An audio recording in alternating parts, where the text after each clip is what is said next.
there. We have had 3 days of rain. Quite a lot of rain. When it wasn't raining, it was gray and overcast and drizzly. And this morning, I watched the sun come up, and that was really a beautiful sight to see as it began to get daylight. Looking out across the way, I could see that orange glow coming up, and I thought, now this is going to be a good day. First day in basically all week. Early in the week it was cloudy and overcast, and it's just really been dismal. But today's a different story. I needed to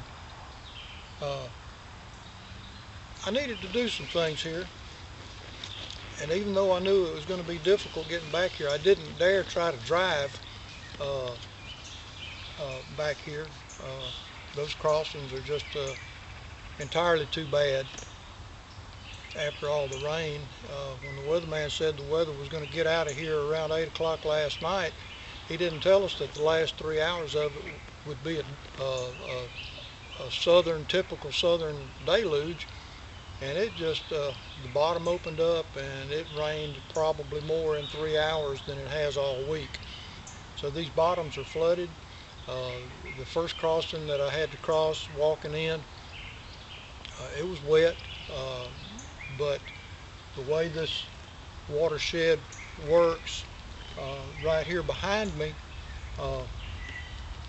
there's 2 different watersheds come together, and there's a lot of water runs through these bottoms, and before, where all of this was open and you could walk down through there fairly easily, right now if you look at it you can see why they call it a swamp, because that's exactly what all of this is. And there's some places where it's pretty deep, where old ponds were, and in this ditch, I would suppose there's places in this ditch, there's probably 6 feet of water in that bottom. If you were walking through there thinking you were going to get across it, you're going to get really wet. And but I wanted to get back here. I needed to get back here. I needed a break from being cooped up in the house all these days. And one of the things that I wanted to do back here was experiment with a rain fly off of a tent that years ago I bought 2 rain flies at the Coleman store for $3 a piece, and the orange one that you've seen in some of the pictures that I've posted, my daughter and I used the orange one on a trek in the Connecticut National Forest a few years ago, and it worked real well. The blue one, I've never used it, so I brought it back here and I wanted to see what I could do with it. It's entirely too big, and the way it's sewn, it would work better to cover some type of semi-permanent type of shelter that I would build, where I'd want to have the added benefit of protection from rain, from water soaking through. This particular environment here where we are, you don't have a lot of good thatching material.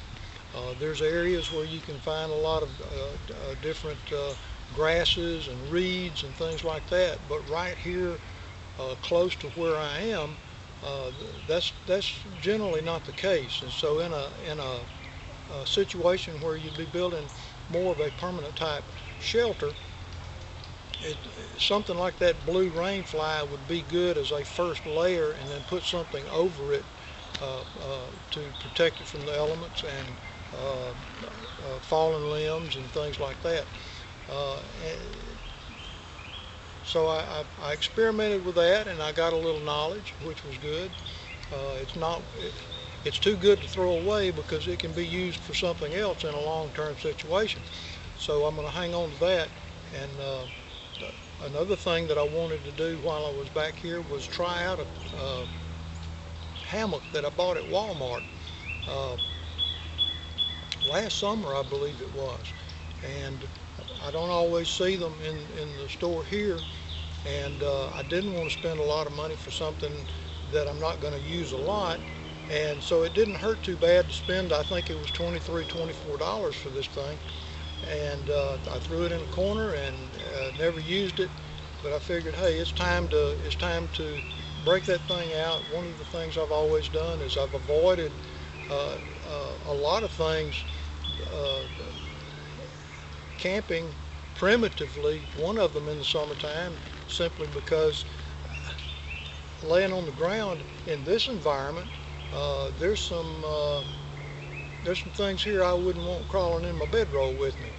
But now with the hammock, that's another story. To be off the ground, I can continue to enjoy until the mosquitoes get so bad that I don't particularly care to be out here. I can still enjoy being out here until that time. And another thing that I wanted to, and by the way, the inexpensive hammock from Walmart, I was quite impressed with it. How long will it last? I don't know.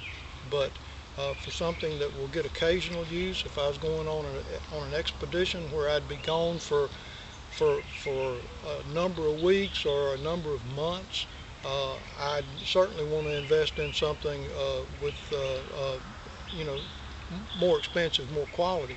But for an occasional use something, I thought it was a pretty good investment. And the other thing that I wanted to do was to experiment a little bit with another snare setup, a trigger system for a snare. And let me say that snares are not a legal means of trapping in the state of Alabama. And any use of a snare would have to be strictly in the event of a survival situation. And knowing how to do this it's important to know how to do things like this. And you know, I have to give credit to Dave Canterbury. It was on one of his videos that I watched this morning while I was waiting on the sun to come up, about a modified figure 4 type of trigger. And I thought, you know, that's a neat idea, and I want to try that. And so that was on my list of things to do out here in the woods. And it's quite a spiffy little setup. We're going to be working on that in our next class that's coming up, the first Saturday in April.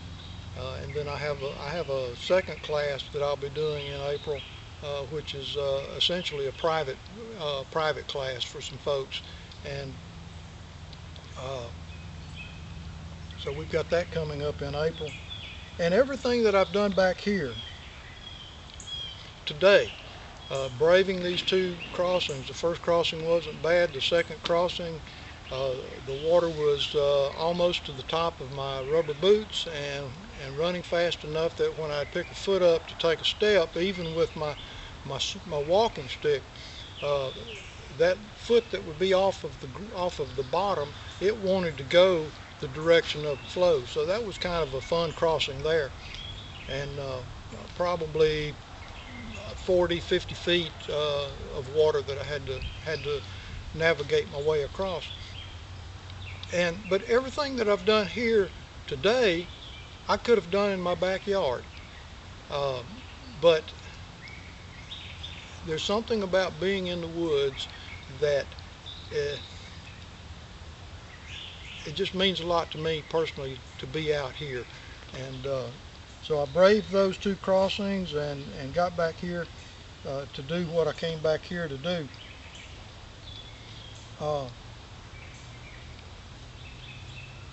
Always be prepared for whatever might happen. Always be prepared as best you can be. We can never be totally prepared for everything, but there's a lot of things that we can be prepared for. And not only be as prepared as we can be, but don't be satisfied at that level. Continue to learn. Always be on an adventure to learn something new, especially where woodcraft, bushcraft, survival, wilderness survival, or maybe you live in an urban area, urban survival. There's a lot of levels to this thing called survival in the event of some type of catastrophe. And catastrophes happen. Winter catastrophes, summer catastrophes, heaven forbid that some type of social catastrophe occurs. A lot of people are concerned about that. And do the best you can do to be prepared as you can be, but always be on an adventure to learn more, to learn new things. Horace Kephart is known for the statement that in the school of the woods there's no graduation day. There is more to learn than any of us have ever learned yet, and we should never be satisfied at the level that we've attained to, and always be striving to learn more, and get what you can where you can get it. If you can get to a class someplace, get to a class someplace. There are a lot of good teachers teaching this stuff. Some of them are quite expensive. Others are not so expensive.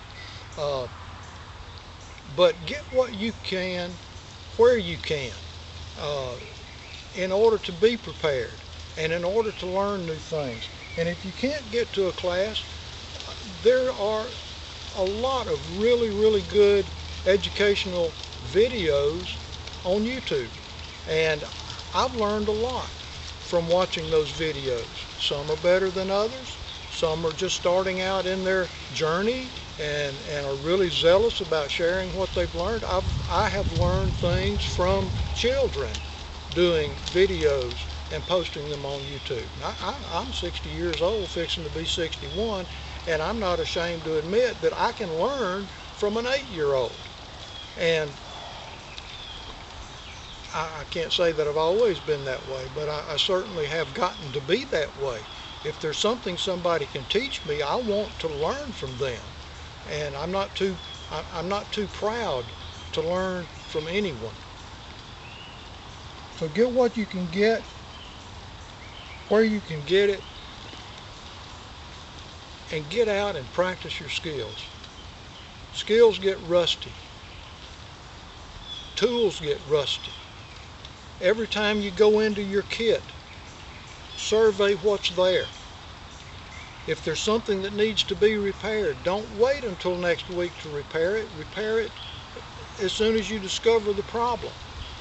If there's another item that you need, work on procuring that item. If there's items in your kit that are just absolutely superfluous, that serve no purpose, get that weight out of your kit and quit carrying it around on your back.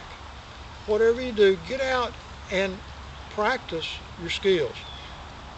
I'm looking forward to our classes, these 2 classes coming up in April. I've got some other things that I'm working on to get started with our Woodsmoke Woodcraft School, and I look forward to being able to communicate more about that as it unfolds, and we'll give you another update as we go.